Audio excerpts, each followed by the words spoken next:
la chaîne qui vous édifie. Alors pendant que naye ko prier ne ko sisa ba 2h du matin, nde naye ko lala. Pendant que na lali na zomona na vers na 3h quelque. Na zomona na zolota ndoto, na zomona likolo mbula ezobeta makasi.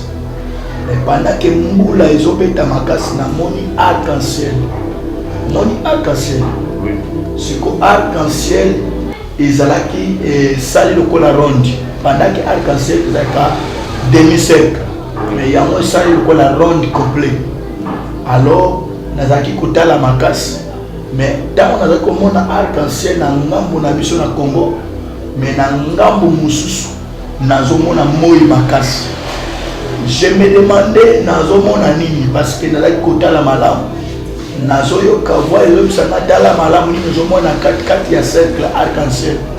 Na kati ya cercle arc-en-ciel nazomona cérémonie moko ezosalema lokola ordination ya basali na Nzambe. Alors je demandais ça veut dire quoi? Nazoka voix ezolobela ngai ke ngai Nzambe na bongwani te. Je suis le Dieu qui ne travaille pas dans le passé, dans le présent, mais je suis le Dieu qui commande le temps. Je suis le maître des temps et des circonstances. Alors vraiment ngai Nzambe na yebi Congo, ngai Nzambe na pona Congo ezala un pays oyo banganga Nzambe pe ya solo bakobimela. Ngai Nzambe nalingi na sélectionner un nouveau réveil na kati na Congo. Nalingi na susciter ba homme de Dieu oyo bakotelema mpona kopanza sango malamu na lolenge ya solo.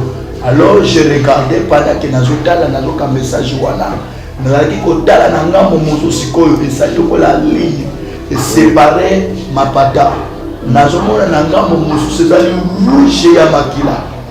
Nazomona rouge ya makila na ngambo ya kaya mapata. Nazabaka omoni ozomona ngambo wana. Ngai Nzambe nalingi na juger misala ya ténèbres na kati na Congo pe même na kati na monde surtout na basala Nzambe. Nalingi na mettre en fin parce que la chaîne qui vous édifie.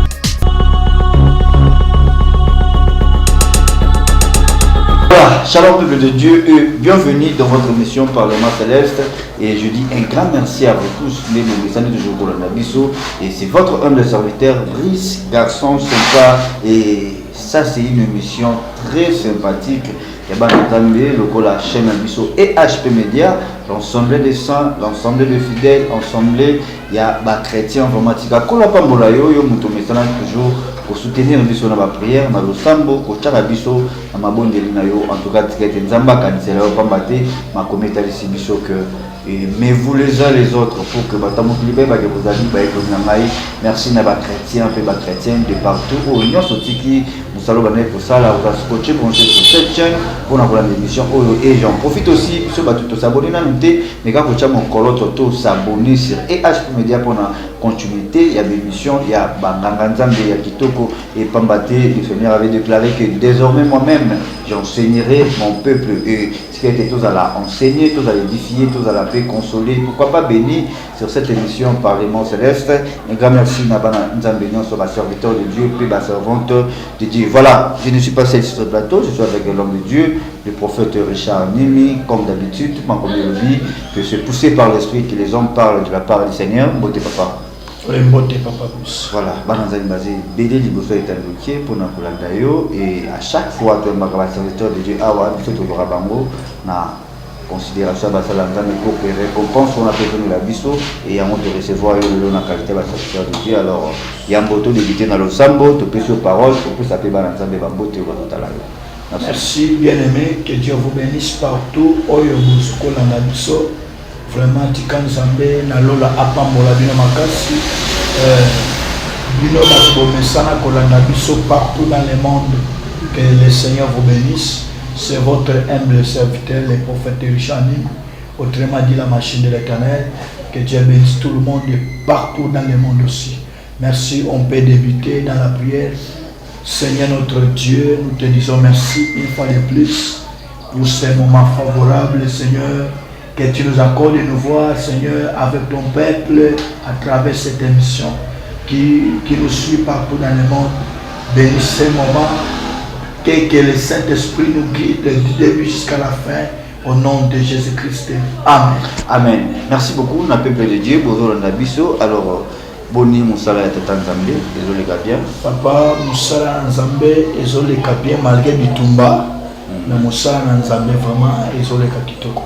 Voilà, tu es bagi que la foi passée à santé, mais que vous mana pour bien yo santé de la fidélité et Banzambe développé, bah tout ça makina molo kola. Alors, Boni Siko, est-ce que ça va au salle d'examen? Non, en tout cas, vraiment, na banda qui ba examen, ça va parce que malgré je suis empoisonné, mais quand même santé ça va un peu. Mais médecin avec qui travaille parce que nos mamans font déplacer pour l'examen. Ça examen, examen à ma casse. Parce que mes gars qui viennent toucher la tila, vraiment Nzambe asuna biso pe mana Nzambe pe oba mesina ko soutenir biso na ba prière na bino Nzambe alongi biso ko te musala bitumba bakasi ça tape azotika biso te parce que pendant que ça musala oyo les premières cibles au diable a ciblé les abisso parce que tout ça tout contre les œuvres la ténèbres yé azana posa a peupler royaume na yé biso na pas toi la posa to dépeupler. Alors diable a ça pour sa côté. Merci papa. Voilà, merci beaucoup. En tout cas, il faut faire beaucoup attention lorsque vous en avez à folie la rue, c'est aussi important. Mais je dis que diable a continué de son maillot et au nom de le diable a recocaté parce que l'État de que il joue comme un lion, comme en réalité c'est le lion de la tribu de Juda où on est au lieu et puis au royaume des ténèbres et Baraka. Voilà, pas d'entendre les choses pour nous la caillou. Message nous met le peuple de Dieu. En tout cas, vraiment message on a même le peuple de Dieu. Nazaki na posate na ya mais ndenge apôtre Paul azoroba que j'ai plutôt pas celui qui me fortifie par rapport à la santé et aux dérangés. Mais na kat na souffrance Nzambe atika kabiso te azo continuer toujours kolobela biso. Très bien. Toko lembaté, toko décourager te pote eza musala oyo Nzambe abengeli biso pe eza musala oyo Nzambe aponeli biso. Le toi na posa ki to persévérer kaka tino fin ya mission oyo Nzambe apesi biso. Alors message na memeli bana Nzambe papa na uti kozo message oyo na butu ya lelo na 3 heures quelques parce que de mon habitude n'allait encore prier mingi na 0 heure par rapport ndenge molimo na Nzamba zo memelanga.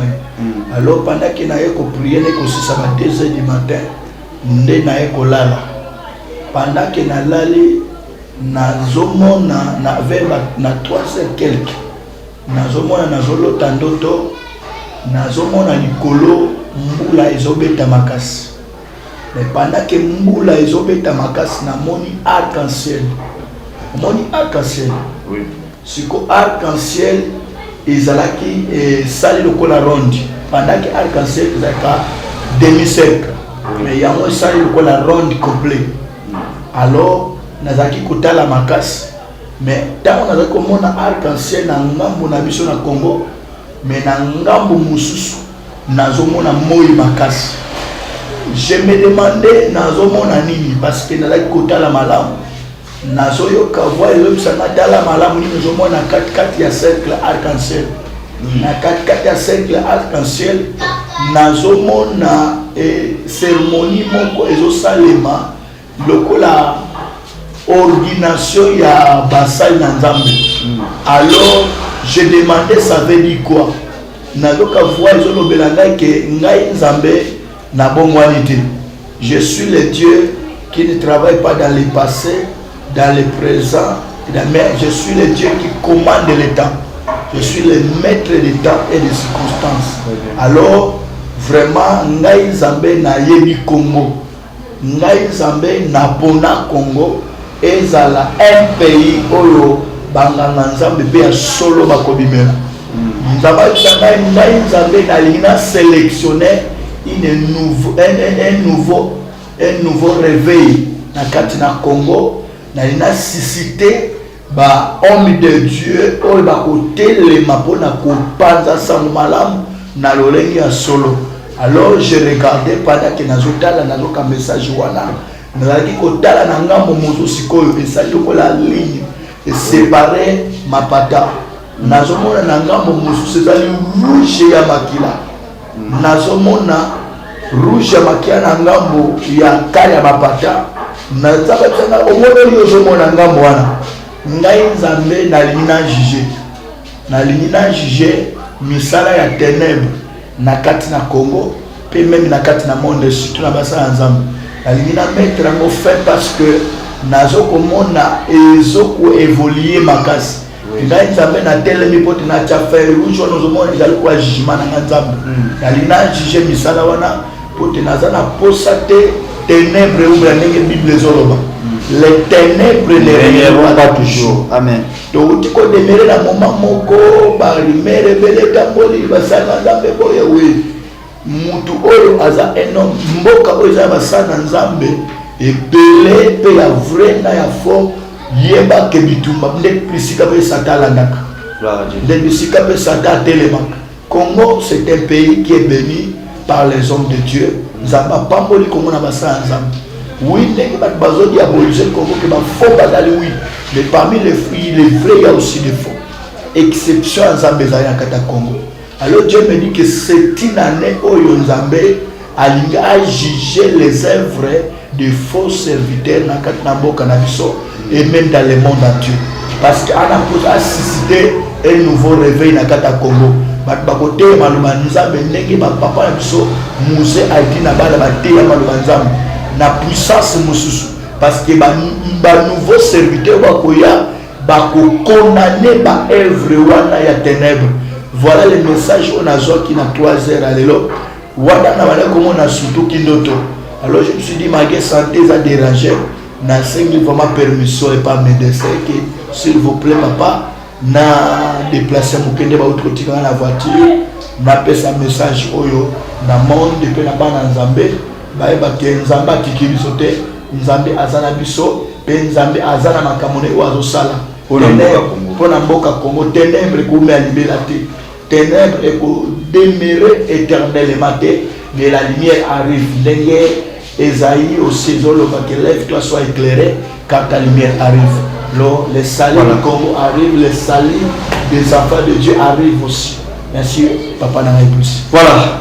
Merci beaucoup et la Bible nous dit qu'il est les sauveurs de l'humanité et Congolais, diaspora, partout aux alliés et tout Séminario, même ne fût-ce qu'à 1 minute, 30 secondes de prière, ils ont ramassé mingi pour nous sauver bande konayo et tu as vu comment notre pays veut traverser dans un moment très difficile, mais la Bible nous dit que mutu aza persévérant là il va beaucoup matina suka alors tout le monde pour na mboka na biso eza vraiment malamu mingi et tout le monde même na Bible peuple Israël va souffrir pendant 400 ans mais moi je ne pense pas que souffrance au nord c'est déjà à 100 ans non non donc cela veut dire que tout le monde a besoin de persévérer le souci et même le diable va diable là-bas un bateau va sembler la ramacasse non.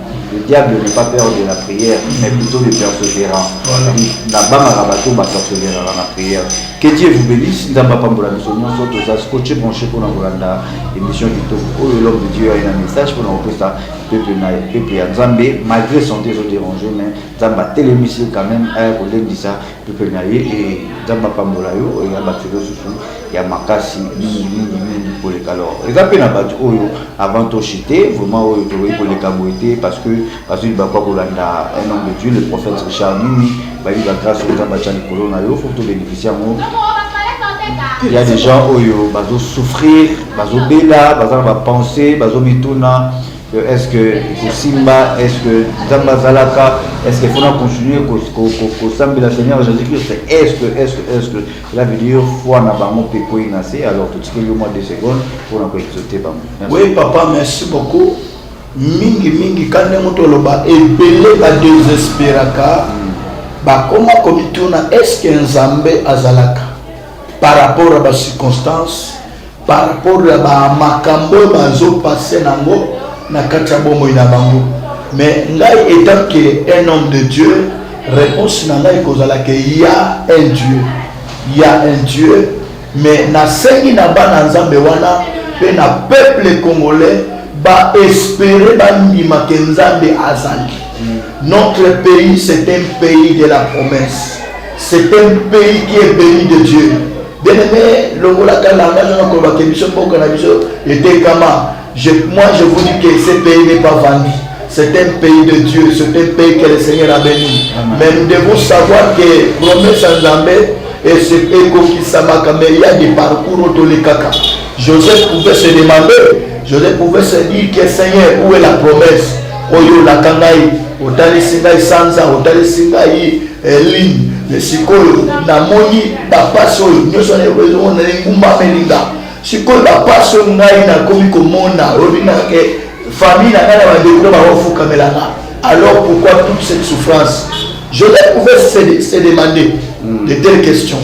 Mais comme Joseph savait qui est Dieu, les malheurs ou les bonheurs, alors nous savons que notre pays est en train de passer dans un moment, dans le bas de la préparation. Dieu connaît qu'est-ce qu'il est en train de faire pour les pays de Congo et pour vous qui me suivez bien dans le Seigneur.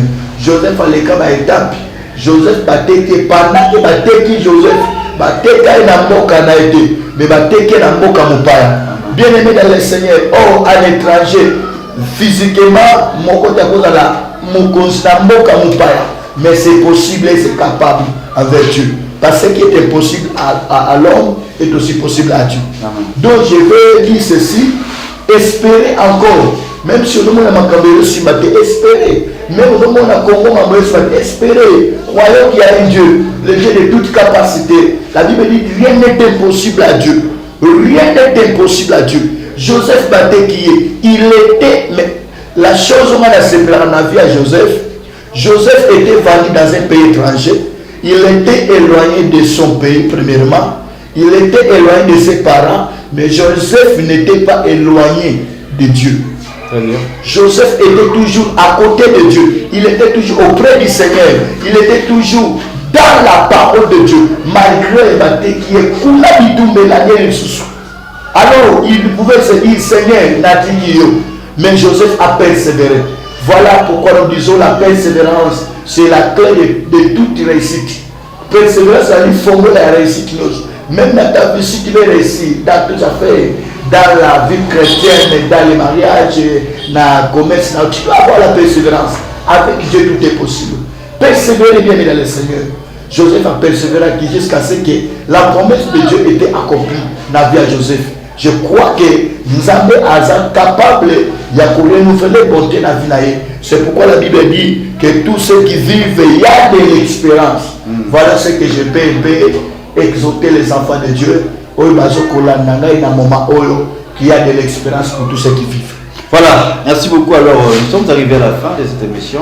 Et quant à moi, je dis un grand merci à vous tous de nous avoir suivis partout dans le monde où vous êtes. Alors, c'était bel et bien votre humble serviteur, le prophète Richard Nimi, autrement dit la machine de l'éternel, numéro d'affiché ici. N'hésitez pas, vous en avez besoin d'orientation à prière, vous en avez besoin Nzambe Amonisama à travers si ton Dieu est mort et c'est le mien, ça veut dire au Sambeli Petro, nous en avons besoin de soutien à l'homme de Dieu, comme la Bible nous dit dans 2 Chroniques 20-20, confiez-vous à l'Éternel, vous serez affermis, mais à mes serviteurs, vous réussirez. En tout cas, n'hésitez pas, cette émission est pour la vraie, en tout cas, pour la Pambolayo et à l'Omisayo, dans malade de Zobé, la peste en guérison, et Zamba continue pour bâtir sagesse pour que eux, ça va toujours, pour les Sarabans, Zamba, il y a un message qui est pour boyer. Et tout le monde s'en attend lorsque nous avons un petit message pour prier pour l'amour pour que Yamabé est un peu condamné. Que Dieu vous bénisse. Je dis international dans la million, ce que vous avez serviteur, on a servante de Dieu. Je dis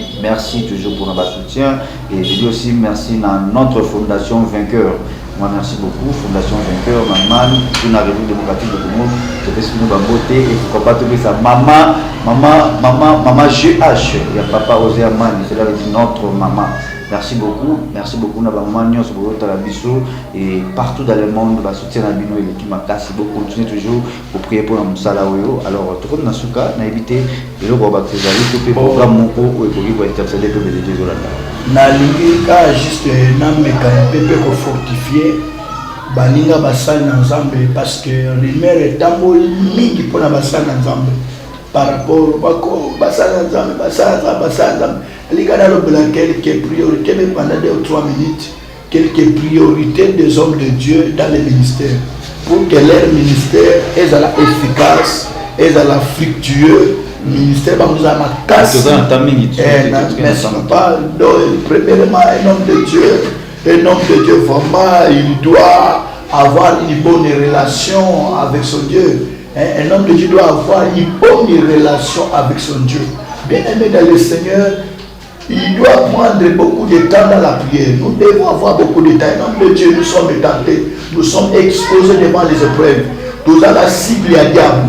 Tant que nous sommes critiqués, nous sommes tant que nous sommes mais nous sommes peut-être ensemble la bonne année. Nous sommes peut-être parfois à table de l'humanité. Mais tant que nous sommes à intercéder pour le monde entier, parfois nous avons un moment critique et critique. Mais prier dans le parfois et sunga kayo pe batela kayo et batela Congo et batela monde entier. Alors vraiment tout ça va tout monde va cibler à diable. Tout ça combattre jour et nuit parce que tant qu'on obligé de se dépeupler le royaume du diable. Le diable ne peut pas nous laisser. À côté comme ça à kobundisa biso dans musuyo zola na kimia mais à cause de prière na losa la pona yo ou bien pour le Congo ils ont eu là un problème. Alors voilà comment je transpire parce que santé les enfants bien été tout personnel va ça ensemble tous les battre le dit que oya benga biso za makasi a tina biso na zelaté to ko ba musala o za ba benga biso et que Dieu nous bénisse et vous bénisse abondamment au nom de Jésus-Christ de Nazareth. Voilà, merci beaucoup, un grand merci à toute l'équipe technique aujourd'hui. Je suis avec Blaise derrière la caméra et pourquoi pas Charlie Kama Image Pro. Un grand merci Nabaranza Menyonso. Alors, tout le monde n'a pas de tirer l'émission. Merci. Oui. Éternel Dieu Tout-Puissant, nous te bénissons une fois de plus pour ce petit moment que tu nous as accordé de parler de ta part. Seigneur, nous savons que c'est toi qui nous as choisis. Selon ton bon plaisir, bénis cette émission, bénis cette équipe, bénis ces médias et EHP Média. Bénis aussi tous les enfants de Dieu, serviteurs de Dieu, partout dans le monde.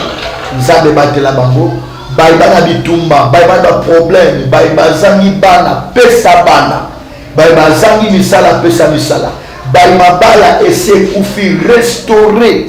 Parce que la Bible dit que tu es le réparateur des braises.